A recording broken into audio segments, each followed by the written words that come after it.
приема Боже, пристови на сиво бяло дълъгче. Това е един от многото панелни квартали, изградени в недалечното минало. Тогава за мнозина столицата беше символ на добър живот. Зад тези стени живеят хора от почти всички краища на България. Ще посетим едно обикновено семейство, в което съпругът е капанец. Но какво означава думата капанец? Вероятно повечето от вас нямат никаква представа. Дали е някаква чужда народност или пък не е? В 70-та година дойдох да работя в София и някъде около Нова година се запознах с мъжа ми, с Генчо, който е от Разградския край. И за Нова година решихме да се ожениме. Ама междувременно ми казаха, че е капанец и че капанеца щел да ме закопа. Ама, нали, млад човек да обръща внимание на тези неща. Ние не закопваме, а нас са не закопавали. Генчо до някъде е прав. Той визира една от 4-те версии за произхода на капанците. 866 година била знаменателна за България. Тогава княз Борис Михаил I извършил покръстването на българите. За всички ни е известно от историята, че този негов акт за верско обединение на народностите, населяващи страната, не бил посрещнат еднакво радушно от всички. Имало народно брожение, голяма част от болярите се вдигнали на бунт. Но князът бил непреклонен. Избил 52 от феодалите с целите им родове, а другите недоволни заточил в неплодородни райони. Тези хора се чувствали като в капан и се самонарекли капанци. С друга теория за произхода на името ще ни запознае уредникът на етнографския музей в Попово Ивелина Неделчева. Има и някои легенди, които се отнасят до времето на хан Крум и капана, който е устроен на Византийската императорска армия през 811 година. Според изследвания на Българската академия на науките, най-многобройно капанско население днес се намира в селата около Разград и Търговище. Ще посетим едно от тях – село Садина в община Попово. Но преди това нека да се запознаем с някои езикови особености на капанското население. В речта на капанците често пъти буквата Х не се произнася не само в началото, но и в средата на думите, а съгласната Ф се заменя с буквата В. Например, вместо хора казват ора, вместо хубаво – убаво, вместо ухо – уо, вместо хич – ич.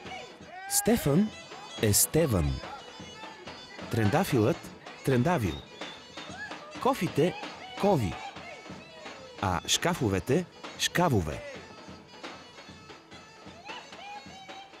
Мъжките специално имена обикновено завършват на ю. Геню, Еню, Пеню и така, нали?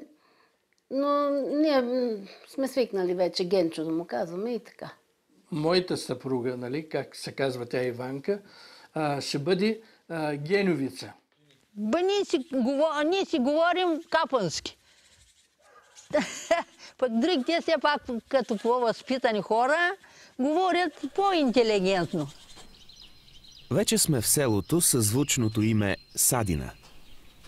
Садина, родно село майно, грее над тебе слънце сияйно.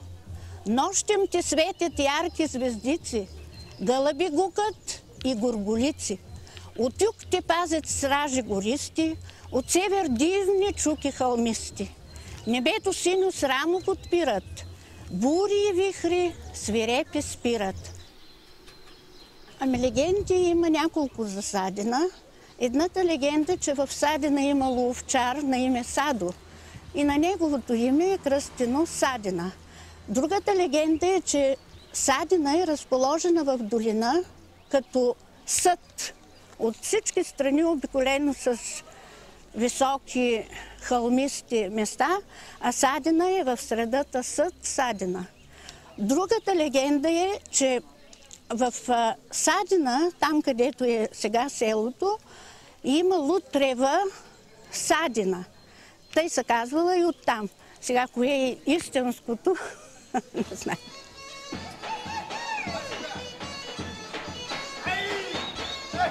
След заточението на капанците от Борис Михаил, първата работа на прокудените била да си построят жилища. Трудно е да си представим, че някога тук, в Лудогорското плато и Самуиловските височини е имало буйни реки, непроходими дебри и непристъпни скали. В миналото капанските къщи били изградени от речни камъни и кал, материали, които е предлагала природата. Първоначално ги покривали със слама, а по-късно и с еднолучни керемиди. От старите архитектурни планове виждаме, че съществуващите огнища определяли броя на стаите, а оттам и големината на къщите. Като трябва да имаме предвид, че едно огнище отоплявало едновременно 2 стаи. Другата особеност в капанските къщи е, че връзката между стаите се осъществявала и чрез вътрешно прозорче, наречено джамче. Пред него, на малко рафче, обикновено се поставяла лампа или свещ, за да осветява и двете помещения. Спомен от детството, да си има връзка едната стая с другата. Защото така му е било хубаво. Майка му и татко му едната стая, той с сестра си от другата и наблюдават какво правят старите, иначе да ги разрешават да присъстват. Децата, като бяхме малки, там настрани.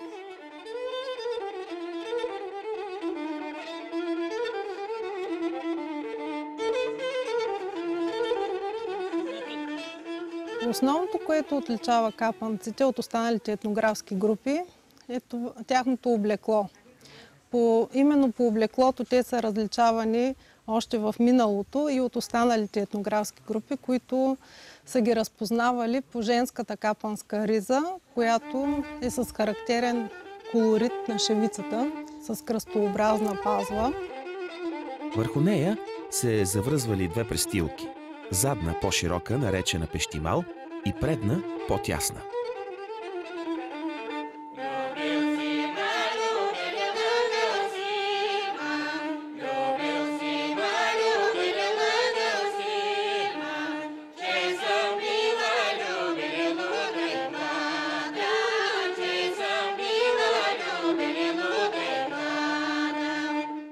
Това е типичната капанска шевица, тъй нареченото черно капане, което е характерно за шевицата на женската риза във всички капански села.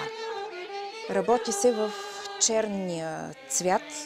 Тук-там има отделни бодове в другата цветова гама, тъй наречените капки, и от тук идва названието на цялата шевица, а оттам и на цялата етнографска група.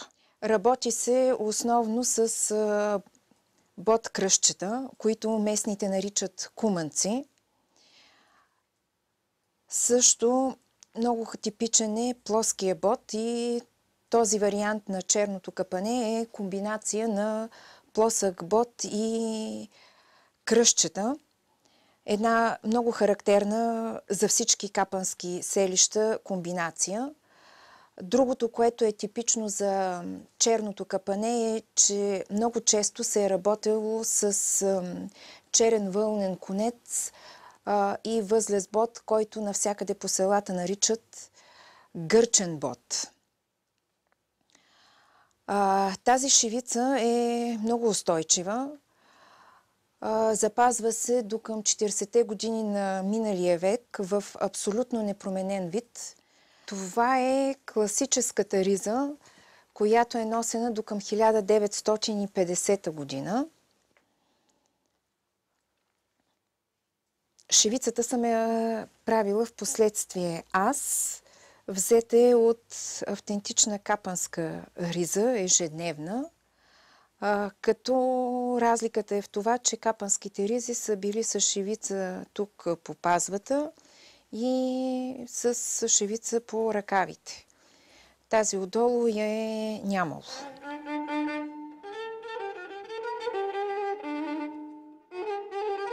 Място за творчество при капанците няма. Този много красив мотив е тъй нареченото дърво на живота или бойче. Присъства задължително на ризата на жената капанка единствено в село Садина. Във всички останали селища се срещат единични такива ризи. В някои селища такъв мотив изобщо няма. Въпросният мотив представлява стилизирано клонче с няколко разклонения. Тук са 5 основни. Основно е пак в тъмната цветова гама. Има и други малки мотиви в по-светлата гама. Колкото е по-богата жената, толкова по-голямо е дървото на живота. В старо време капанките били много срамежливи и никога не са оставали без риза. Събличането и обличането ставало едновременно. Жената, която оставала само по риза, наричали гола капанка.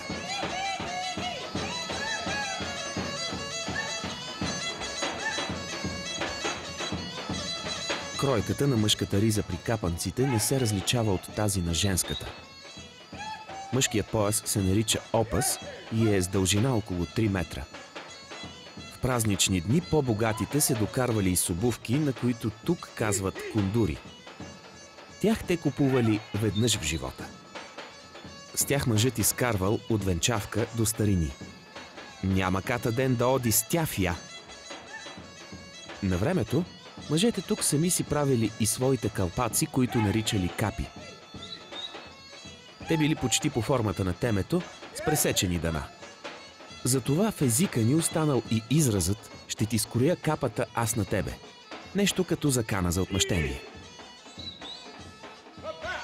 Това е и последната версия за името на капанците, която обаче според етнографите е най-малко вероятна.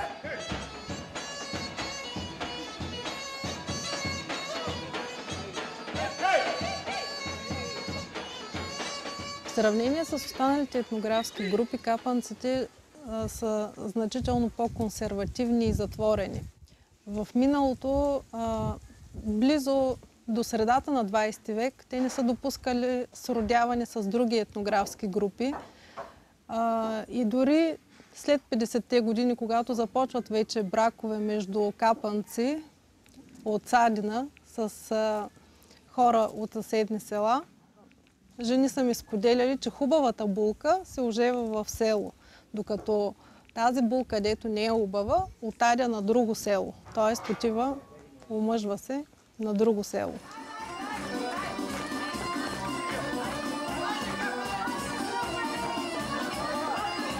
И в днешно време, ако потомък на капанците за жени, деца или внуци, винаги и при най-луксозната сватба присъстват някои капански обичаи. При капанците свекърът наддава за погачата и играе ръченица, а не кумът.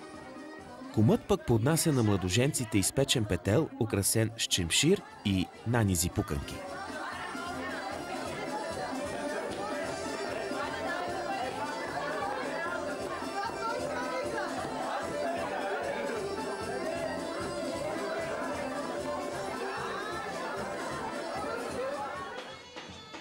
В миналото капанските сватби са се подготвяли дълго. А за даровете са помагали всички сръчни жени в селото. Това ставало на така наречените седянки – тлаки. Марненке, как ти дойде номер да направиш тези седенки, че да се видим кой рапти? Нали се свърш кърската рапта, рекоята и да ви събера, че да помогнете за даро на момата, кот не е доскарван, док доскарате. Булка, виж всичките жени колко раптят, а да звадим нашия дар, да го видят, какво сме приготвили. Кото има не скарано, да го доскарат. Да дадем да помагат. Абе да го покажем, да кажат, че са вали. Абе да кажат, то направено и тъй направено. Убаво, да го покажем. Дайте да го видим. тук тантелата. И той за доскарване, няма доскарай. Тук възлънца за кръстнико. Голяма възлънца. С възлънца, виж как бава, ама тук те довършете, тук те има за да Няма не, гайтане няма. Тук за дъртата кръстница. Айде, ти довърши, тук има за досвършване. Тук за свикървата, тук няма гайтане. Да помогнеш. Тук има риза, за свикървата. Петелките ни са доскарани. Разгани да я видят, разгани да я видят. Айде, Петелките и довърши. Скарай. Дай я на нея. Сега сме се събрали да спеем на нашата булка на нека песента. Наклалайненька седянка, наклалайненька седянка, леле седянка, още плетянка. Наклалайненька седянка, леле седянка, още плетянка. Всичките моми там бява, всичките моми там бява, леле, всичките моми. Приготвянето на храната в капанските семейства също запазва някои особености, независимо дали става дума за празнична или делнична трапеза. Ястията не изглеждат сложни и се приготвят с каквото Бог дал, както обичат да казват. Този големия двор, кой го работи? Як виж колко тук има постройки. Какво? Царевицата посяваме, поникна, купаем, пипер, домати, градината, картофи, зели. Всичко има в градината. Ще ви покажа едно типично капанско ястие. Казва се пилцета. Най-типичното за капанците е, че ние много употребяваме булгур. Ще ви покажа как се пълнят сърмичките, пилцетата. Слага се и на лъжичка ориз в листото. Свива се като рулце. Завива се хубаво, стягат се и се редят в тенджера. Залива се с чорбичката от лозовите листа от буркана. Захлупва се, слага се на тих огън до комина, там да къкри полека. Консумират се някои с кисело мляко, някои изчукваме чесън, олио и водичка. И се заливат и се поднасят на шинията на гостите. Сега ще ви покажа как се правят много популярна манджа у североизточна България – раки. Това значи сухи чушки, изтърбушваме семките, махаме дръжката, попарваме малко чушките и направим булгур, ориз с прас, подправки слагаме черпипер, джозън, чубричка, сол и малко червен пипер. Плънката се прави от 2 части ориз и 1 част булгур. Булгур означава, значи това е смляно жито. Ние тук в североизточна България много го употребяваме. Спражваме булгура, ориза и по-хубаво става с прас лук. И с малка лъжичка почваме да пълним чушките. Ето така.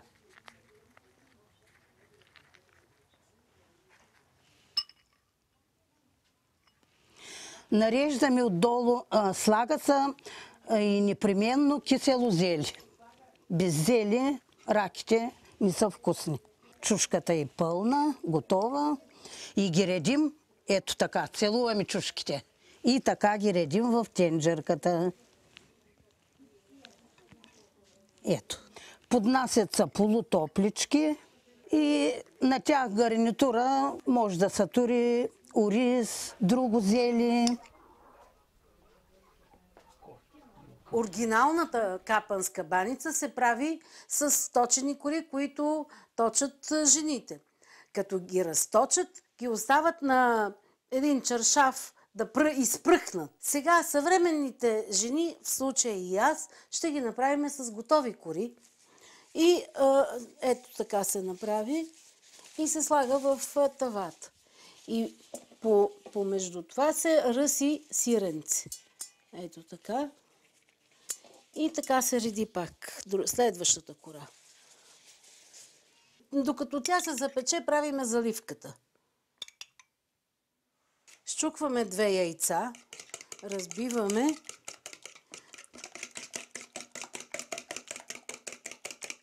И слагаме киселото мляко и продължаваме.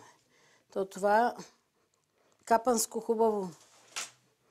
Като обърнеш кофичката и не се изсипва. И разбиваме. И с това нещо се залива след като е изпечена корите. Да са леко зачервени. Ние говориме баница. Там се казвала истинската такава баница, се казва кетка. Основни продукти за местните ястия и до днес остават житото и булгурът. И може би за това една от малкото запазени капански легенди е тъкмо за тях. Поред стара капанска легенда, някога класовете на житото били по цялото стъбло. Веднъж една жена избърсала с класовете на житото пелените на детето си. Господ каил не ставал и почнал да вдига берекета, да намалява класа. Кучето започнало да вие и грабнало един клас от житото. Затова днес стъблото на житото е само на върха, с един малък клас, с който хората да се хранят.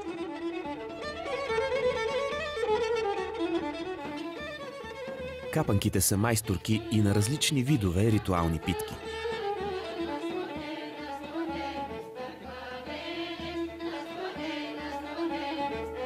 Освен че бродират, готвят, помагат на близки и приятели, работят в градината, се уверихме, че капанките правят всичко това с особено чувство за хумор и автоирония.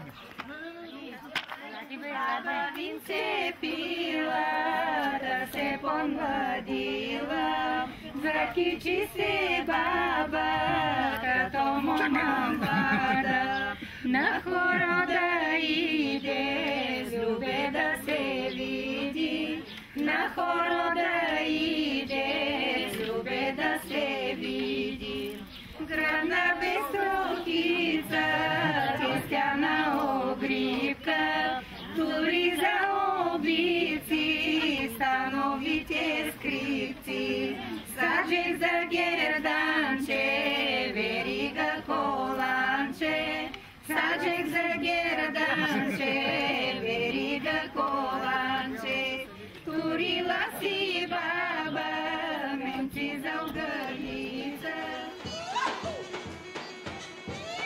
В Садина все още се опитват да пазят старите си традиции. Колкото и както могат, разбира се. Наистина, повечето обичаи вече не се правят във вида, в който са били на времето. Но все пак, за щастие някои от тях, като например пеперудата, са се запазили почти както някога. В най-синтезиран вид обичаят днес може да бъде видян на сцената на Капанския събор, който се провежда на всеки 2 години.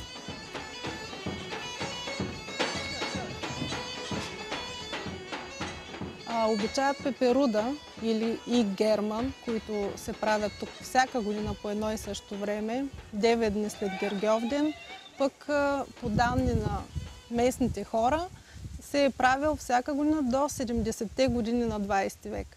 И изобщо като цяло може да се каже, че капанците запазват своите традиции и обичаи средно с около 30 години повече, отколкото в другите села.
Такива са тези хора.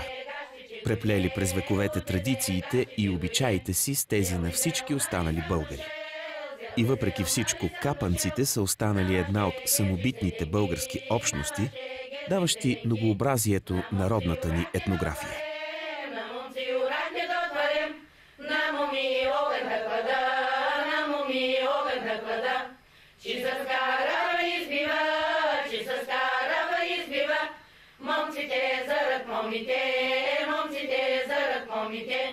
Чима бутнава огъню, чима бутнава огъню, чим изгорява гащите, чим изгорява гащите, гащите до чукурчето, гащите до чукурчето, ризата до пителката, шапката до пискюлчето. Вече съм наясно, че става въпрос не само за забележителна материална култура, а и за едно забележително по дух население, което си пази традициите през вековете, независимо от това какво, кога и как се е случвало. Силни хора са почтени хора. Капанците. Той има една стара поговорка, кой дед се е окучил, там се е научил. Капанците са много хубави хора. Сторима Боже, пристои